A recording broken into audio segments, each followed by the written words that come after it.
안녕하세요.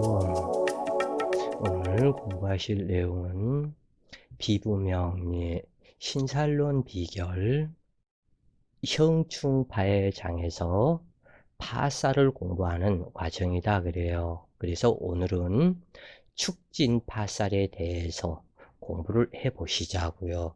말 그대로 이 축토는 한냉토이고 지인토는 온습토라고 그래요. 이것을 그러니까 따스한 기운이 있는 습토이다. 그리고 이 축토는 비잉산이다. 이처럼 통변이 되는데 그러기 때문에 한 냉토이다. 그리고 또 한 비잉산이다. 진토는 진월 오양지이기 때문에 온기가 있는 습토이다. 왜냐하면 수기 창고이기 때문에.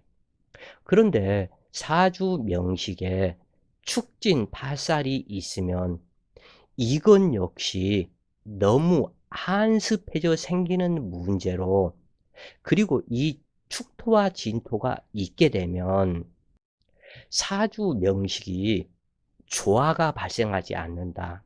즉 화기를 모두 다 설계해 버리기 때문에 행동하고 전진하고 계획하고 무언가 일을 해나가는 현실 생활과는 이미 거리가 멀어져 버린다. 그리고 이 진토는 수기창고요, 축토는 금기창고이기 때문에 금수기가 너무 왕성하게 많고, 그래서 이것으로 인해서 발생하는 문제가 심각하다. 즉 축진파살과 술미 형파살 두 가지가 이 토기에서는 형성이 되는데, 축지는 형살이 들어가지 않는 파살이고 술미는 형살이 들어가는 파살이다. 그러면은 술미 형파살보다는 작용력이 약할 것 같지만 이것에 대한 문제가 또한 심각하다. 예를 들어서 경진일주나 신축일주에 축진파살이 되었다면 남자가 되었던 여자가 되었던 그 관살은 무력해져 버릴 것이니까 이것이 문제가 된다고 그래요. 그러면 여자라면 남편 무력, 또는 남자라면 자식 무력, 직장 무력.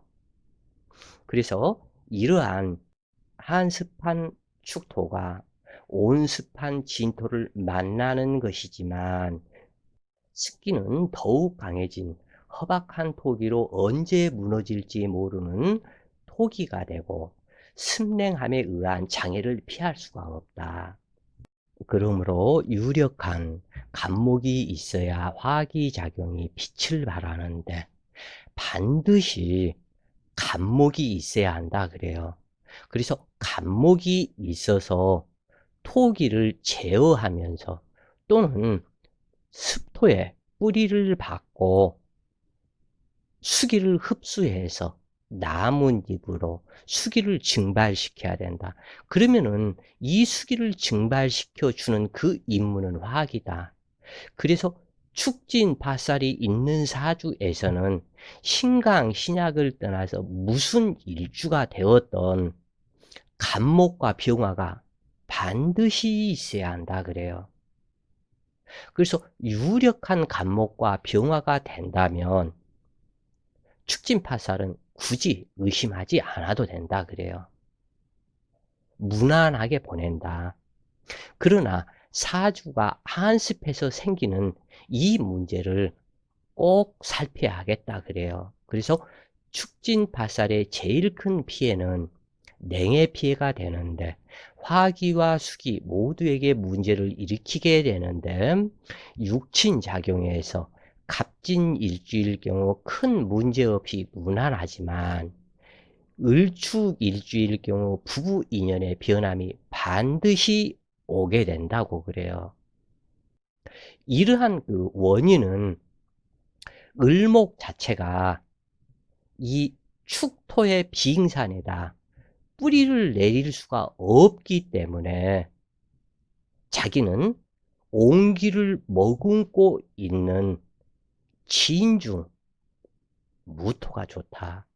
나는 내 일지는 축중 기토이기 때문에 기토가 처성이 되는데 이 을목이 축토에서 고사목이다. 얼어버린다 그래요. 그래서 이 을목은 어떠한 경우라도 인연을 바꾸게 된다.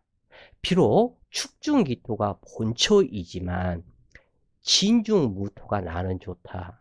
이렇게 된다고 그래요, 이것이.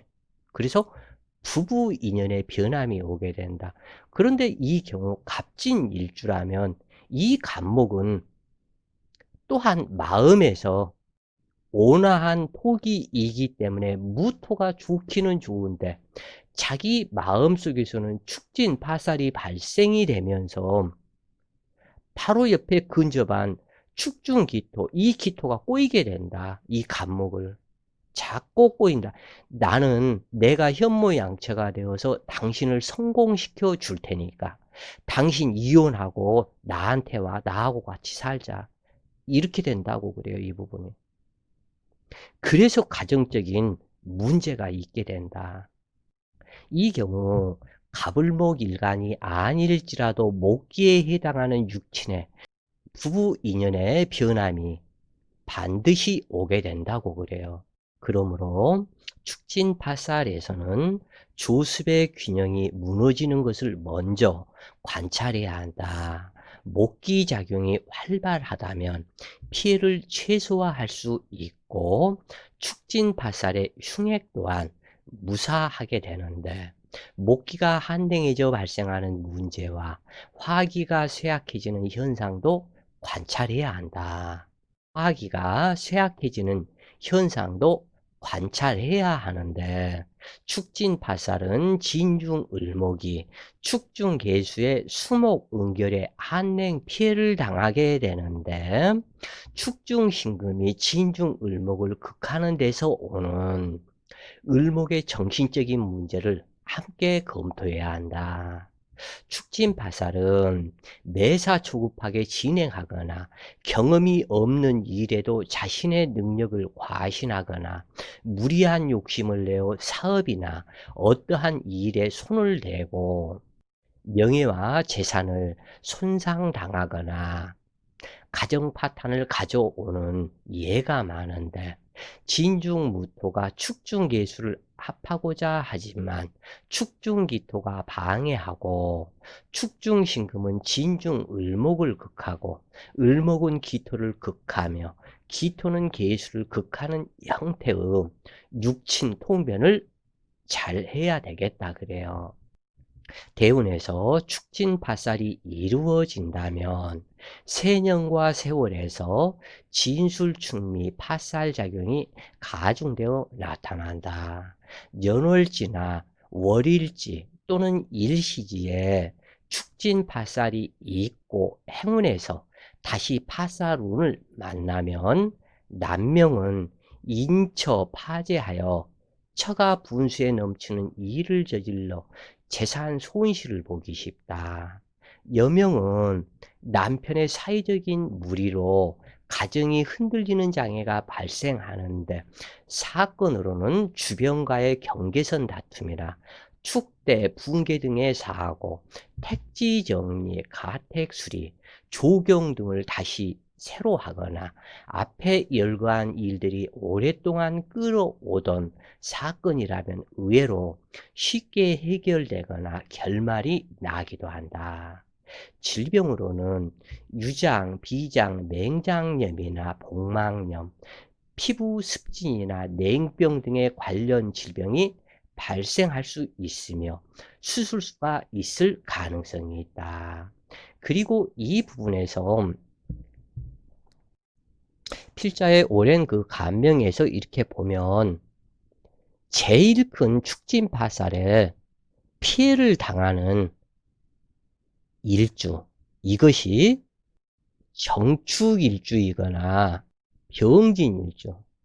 그래서 이 부분에 정축일주 여자이거나 병진일주 여자가 자수를 만난 경우 그러면은 이 자수는 남편이 되는데 이 남편이 자축합으로 축토도 나하고 자축합을 하는 상태, 진토도 자축합을 하는 상태.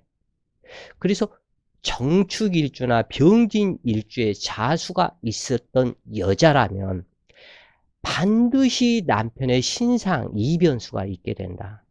왜냐하면 자축합하고 자진합을 하기 때문에 이 자수의 마음이 변동이 심각하다 그래요. 여기에서. 그러면은 여기에서는 이 자수는 자중계수 남편은 춥기 때문에 어떻게 되었던 축과 진토 자수가 있기 때문에 사주가 추운 사주다. 그러기 때문에 따스함을 찾는다. 이 따스함을 간직한 병화도 좋아하고 이 부분에서 문제가 아주 심각한 거의 창북격이 되어버린다 그래요. 이것은 실질적으로 이러한 일들이 상당히 많다. 꼭 병정이 아니라 할지라도 축토와 진토가 있고 자수가 있는 어떠한 오행천간일지라도 육친에 대입을 해라. 반드시 이성 문제에 해당 육친, 풍파가 있을 것을 상징한다 그래요. 이 부분만 기억을 하시면 축진파살은 그래도 많은 이해가 될 것이다 그래요. 그리고 너무나 여기에서 더 큰 문제는 뭐냐면 축토나 진토가 병정화 일간에서는 식상이다. 식상은 자궁이다. 꼭 이 부분을 살피시라. 그래서 자기 자궁과 합의되는 자수, 이렇게 형성이 되면 이것이 크나큰 문제로 나타난다 그래요. 이게 식관합의사죠. 첫눈에 반하는 인연을 만나지만 첫눈에 반하는 인연이 악연이 되어서 내 가슴에 비수를 꽂게 된다. 자식 낳고 도망간다. 그래서 식관합이 있는 이러한 사주에서 인생사, 가정사, 이성 간의 풍파가 너무 많다. 남자가 나를 배신을 하지 않으면 내가 배신을 한다. 그 이유는 어떻게 우연히 만난 남자들이 아이고 저 사람 전생의 인연인데 저 사람도 전생의 인연인데 저 사람도 전생의 인연인데 이렇게 되어버린다 그래요. 이게 성격 자체가. 그래서 문제가 심각하다. 먼저 합정부터 하고 자식 낳고 그리고 나서 결혼은 하기는 하지만 결혼을 하고 난 이후부터는 정이 떨어진다. 그래서 축진파살의 위험성이 여기에 있다 그래요. 여자만 그러는 것이 아니다 그래요. 이 부분이. 이 부분이 여자만 그러는 것이 아니고 남자는 뭐 가령 병정 일주였을 때 여기에 유금이 있었다면 유축합, 유진합, 그래서 여기에서 심각한 문제가 나타난다. 자, 오늘은 축진파살에 대해서 공부를 하셨고, 자, 오늘도 좋은 시간 되세요. 화이팅!